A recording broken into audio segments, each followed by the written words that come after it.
ஏன்னா இன்றைக்கி இருக்கிற காலகட்டத்தில் போர்ன்றது அடிப்படை மனிதத்தன்மையற்ற ஒரு செயலாக நடந்துட்டு இருக்குது. இப்போ கூட நம்ம கண்ணு முன்னால் நடந்துட்டுருக்கு. அது என்ன அதிர்வுகளை ஏற்படுத்துன்னு தெரியாது.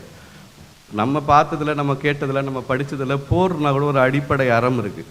அதை நீங்கள் மீறக்கூடாது. ஸோ தமிழ் இலக்கியம் படிச்சுட்டு வந்தவன்ற முறையில் அதை என்னால் ரொம்ப உறுதியாக சொல்ல முடியும்.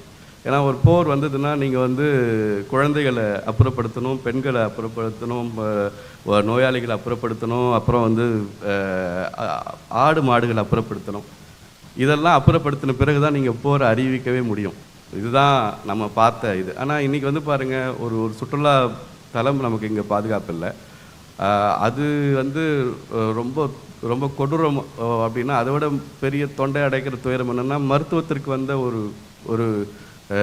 ஒரு பாகிஸ்தானிய குழந்தைய 48 மணி நேரத்தில் வெளியேறுன்னு சொல்லக்கூடிய ஒரு துரதிருஷ்டமும் அதுக்குள்ளே வருது.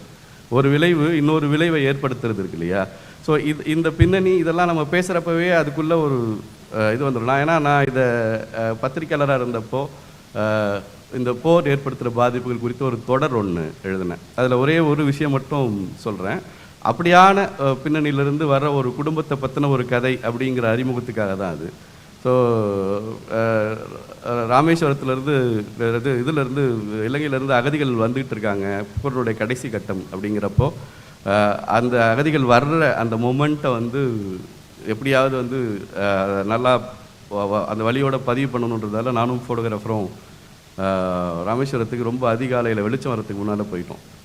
ஸோ பொதுவாக அந்த மாதிரி போகிற நாட்கள், இப்போ அந்த நாட்களில் என்ன நடைமுறை அப்படின்னா, அங்கேருந்து அதிகமான பணம் கொடுத்து இருக்கிறது எல்லாத்தையும் விற்று பணம் கொடுத்து போட்டில் ஏறி வருவாங்க. வர வழியில் ஏதாவது திட்டில் இறக்கி விட்டுட்டு போயிடுவாங்க.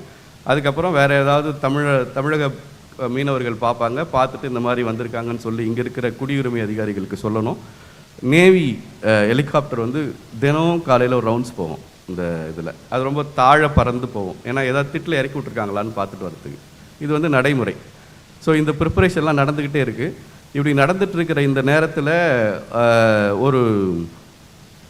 இப்போ அந்த வரக்கூடிய அகதிகளுக்கு நாடு விட்டு வராங்க இல்லையா, அவங்களுக்கு உணவு இல்லாமல் வந்திருப்பாங்க. நல்ல இதில் இரவு முழுக்க தண்ணியில் வந்திருப்பாங்க. இது நடந்திருக்கும். அதனால் மாற்று உடை, ஒரு அடிப்படையான உணவு, ப்ரெட்டு இதெல்லாம் எடுத்துகிட்டு என்ஜிஓஸ் கொஞ்சம் பேர் வருவாங்க.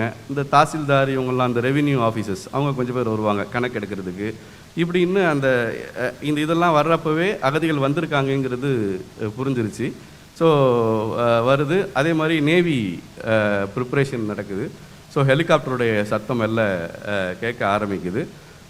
இப்போது அங்கே நடுவில் இறக்கி விட்டவங்கள தமிழ்நாடு மீனவர்கள் தங்களுடைய போட்டில் ஏற்றிட்டு வராங்க அப்படின்னு வருது. ஸோ வேறு எந்த மீடியாவும் இல்லை, நான் மட்டும் உள்ளது, நானும் ஃபோட்டோகிராஃபர் மட்டும்தான் இருக்கும். அது ரொம்ப ஏர்லி அந்த நேரத்தில். அதுக்கப்புறம் தான் எல்லோரும் வந்தாங்க. ஸோ உள்ளே வராங்க. அதை நம்ம எடுக்கணுன்றதுக்காக வெயிட் பண்ணிகிட்ருக்கோம். இந்த என்ஜிஓ அந்த குழந்தைய அந்த அவங்கள இது பண்ணுறதுக்கு ஃபுட்டோடு வெயிட் பண்ணிகிட்ருக்காங்க. அவங்க கையில் ஒரு 4-5 வயசு ஒரு குழந்தை இருக்குது.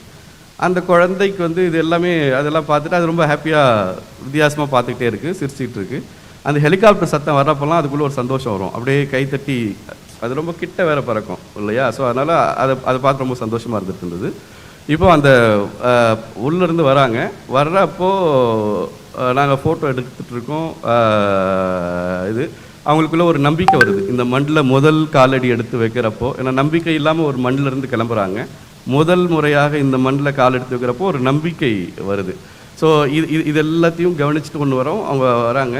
இப்போ அந்த ஹெலிகாப்டர் திரும்ப ரவுண்ட் போய் கிட்ட வருது. அந்த போட்லேருந்து வந்தால் அதே வயசு இருக்கிற ஒரு குழந்தை வீல்னு கத்துது அந்த ஹெலிகாப்டர் சத்தத்துக்கு. அந்த அம்மா தன் முந்தானையில் அந்த குழந்தைய மறைச்சி தன் மடியில் பண்ணுறாங்க. இது நம்மளை ஒன்றும் பண்ணாது, இது நம்மளை ஒன்றும் பண்ணாது அப்படின்னு சொல்லி அவங்க அதை இது பண்ணுறாங்க. இன்னொரு பக்கம் ஒரு குழந்தை கைத்தட்டி ரசிக்குது. அதே ஹெலிகாப்டர் இன்னொரு குழந்தைக்கு ஒரு உயிர் எடுக்கிற ஒரு விஷயமாக மாறுது.